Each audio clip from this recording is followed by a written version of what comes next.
Además que la literatura prehispánica la conforman los mitos, leyendas y poesía, entre otros textos de las culturas que habitaron América antes de la llegada de los españoles. Buenos días, tardes o noches. Yo soy Matthew Navarrete del curso 9.1. Hoy vengo a presentar mi plan de mejoramiento y comienzo así. Las características de la literatura prehispánica tienen las siguientes características, que es una literatura oral por la que se transmite de generación en generación, de padres a hijos. Hasta hoy día se puede encontrar la tal tradición. Por lo general es una literatura anónima porque la trascendencia personal no era importante para ese entonces. También conserva algunas de las tradiciones de las culturas antiguas. En sus obras narradas recuerdan de algún hecho histórico, pero adornado, con hechos imaginarios, y es ahí donde está el valor literario. Principales son el culto a la tierra, celebraciones del éxito militar y el culto a los dioses. Por lo cual, en la literatura prehispánica, se explica que se transmite oralmente de generación en generación, dándonos a entender que un ejemplo sería que los padres, un ejemplo, hace miles de años, le decían a sus hijos sobre historias de ellos o historias ficticias, que podrían ser consideradas mitos y leyendas, y así transmitir la misma historia durante generación en generación, dándonos a entender la literatura prehispánica. Y eso sería como el origen más o menos de la literatura prehispánica. Y ya entonces sigo con el resto de los temas que me faltan. La literatura prehispánica se encuentra así variedad de ailgis que pueden agruparse en tres órdenes, el cuales son religioso, militar y campesino.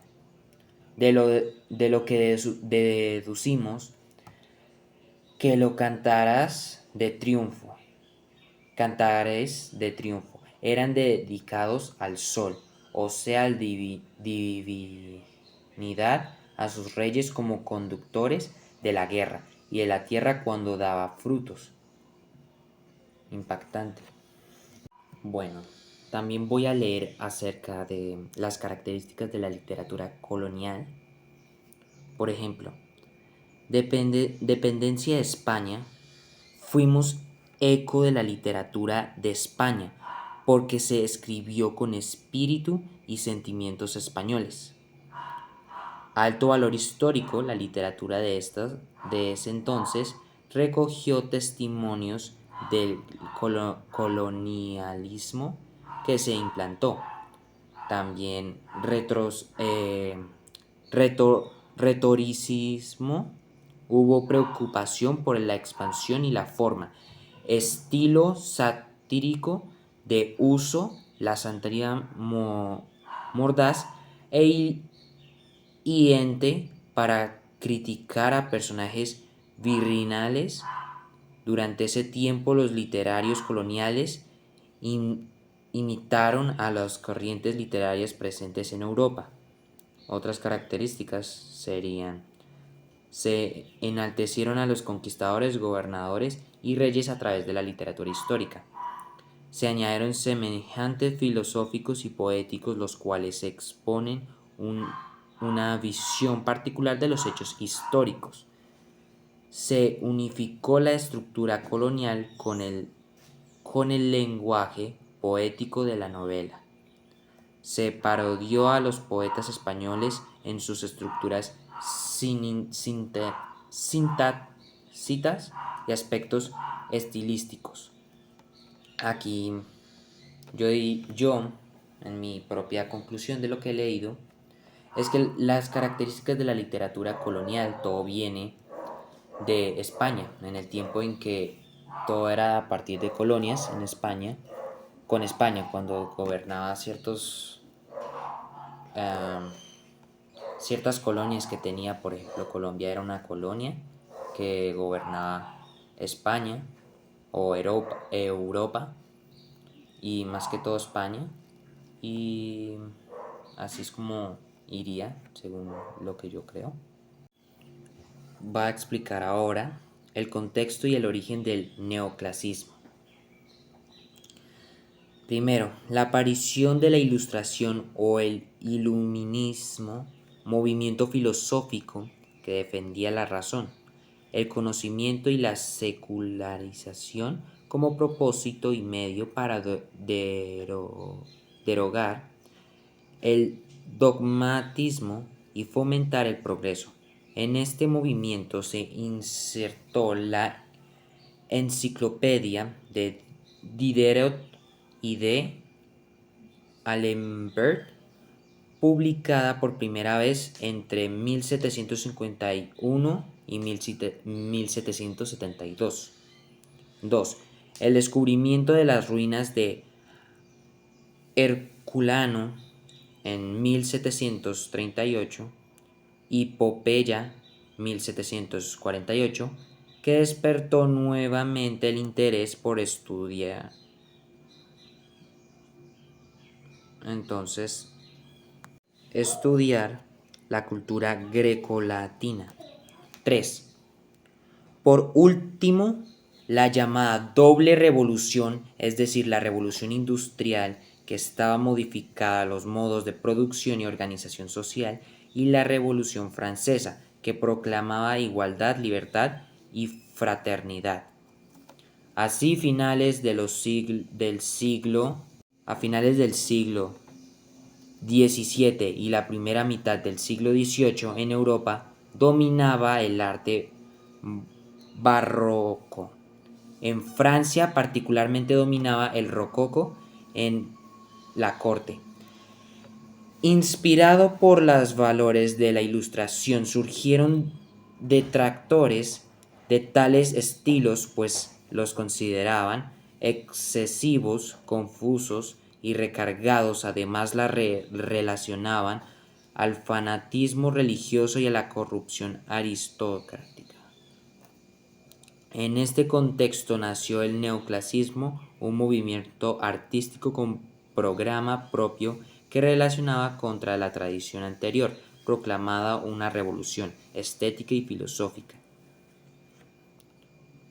Y las características generales del neoclasismo: aunque en apariencia el arte neoclasismo transmite cierta frialdad, en realidad pretendía ser un arte verdaderamente revolucionario en su intención, al menos en su primera etapa.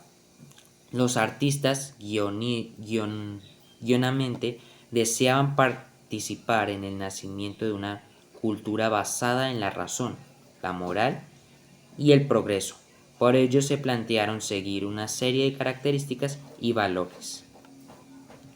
Por ejemplo, carácter didáctico y moralizador, que sería el propósito del neoclasismo era la educación y la moralización de la sociedad con miras a la construcción del proyecto moderno. Los artistas y escritores creían que a través de sus obras ayudaban a difundir los valores necesarios para construir una sociedad racional, moral, cultura y progresista. Su meta principal era superar la ignorancia, a la que veían como madre de la intolerancia y el dogmatismo. Entonces, hasta acá yo diría que he terminado sobre el neoclasismo y sus características. Y bueno, voy a explicar el siguiente tema a continuación. Ahora entonces diré las características del romanticismo, la literatura romanticismo, sí. El movimiento romántico se caracterizó por la sensibilidad emocional y subjetiva de sus obras. Fue una corriente que rechazó los preceptos de orden, calma y relacionada de la época clásica y neoclásica de fines del siglo XVIII. El romántico exaltaba la belleza y los ideales, dando libertad a los sentimientos. El espíritu creativo resultaba más importante que la estricta adhesión a las reglas de la sociedad. El artista romántico buscaba escapar de la realidad inmediata que lo abrumaba y lo angustiaba. Por eso las obras suelen representar épocas pasadas o lugares lejanos. El artista se ha refugiado en sí mismo y se aislaba de la sociedad. El romanticismo se caracterizó por la subjetividad. El movimiento exaltaba los sentimientos y los estados de ánimo sobre el racionalismo. También está lo sublime. El movimiento hacía referencia al concepto de la belleza como una idea de grandeza absoluta. También la naturaleza. El movimiento aporta un nuevo carácter del paisaje, en el que la naturaleza resultaba una metáfora del modo interior del individuo, no un mero contexto en la escena. El nacionalismo. El movimiento se caracterizó por la búsqueda de la identidad, no solo individual, sino a su herencia y sentido de pertenencia. La nostalgia por el pasado. El movimiento se contraponía el progreso dramático de la revolución industrial, que amenazaba con romper la unidad entre el hombre y la naturaleza. Por eso las obras románticas idealizaban épocas anteriores y se situaban en escenarios del pasado, especialmente en la Edad Media. El individualismo. El movimiento exaltaba la expresión del yo en un sentido de reconocimiento de la identidad individual. Consideraba al sujeto como único y diferente, que a su vez formaba parte de un colectivo en el que cada individuo gozaba del mismo reconocimiento. El genio incomprendido. El movimiento sostenido, la imagen de un genio romántico que se detecta por su imaginación creativa y vida atormentada. A la diferencia del genio del Renacimiento, que se destacaba por su impecable manejo de la técnica dentro del arte, el carácter onírico. El movimiento expone situaciones y emociones relativas a los sueños, las pesadillas y las fantasías. Expone situaciones en las que la imaginación se libera del sentido de la razón, incluso a través de temas turbes, oscuros y satánicos. Bueno, hasta acá sería la parte en que explico las características de cada literatura y comenzaré con las diferencias. La diferencia entre el neoclasismo y el romanticismo es que el neoclasismo se inspira en el arte y la cultura clásica de la antigua Roma y Grecia. El romanticismo fue inspirado por la revolución industrial y la ilustración. El romanticismo le dio importancia a las emociones y la autoexperiencia.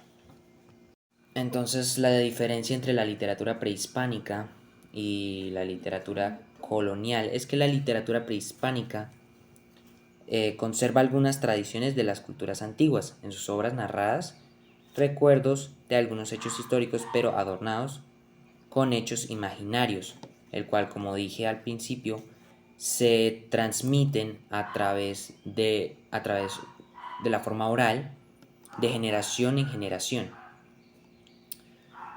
Y la conquista, no era colonial, me disculpo. La conquista se compone de todas las crónicas diarios, cartas y escritos producidos por los primeros colonizadores europeos, o sea, los españoles. Por lo que en el tiempo de los españoles cuando tenían colonias y conquistaban, tal cual todos sus mitos, leyendas, tradiciones se pasaron a todo aquel que tenían como colonia, a los cuales conquistaron, por ejemplo, Colombia, que fue conquistado por los españoles, los europeos también. Bueno, Europa es España.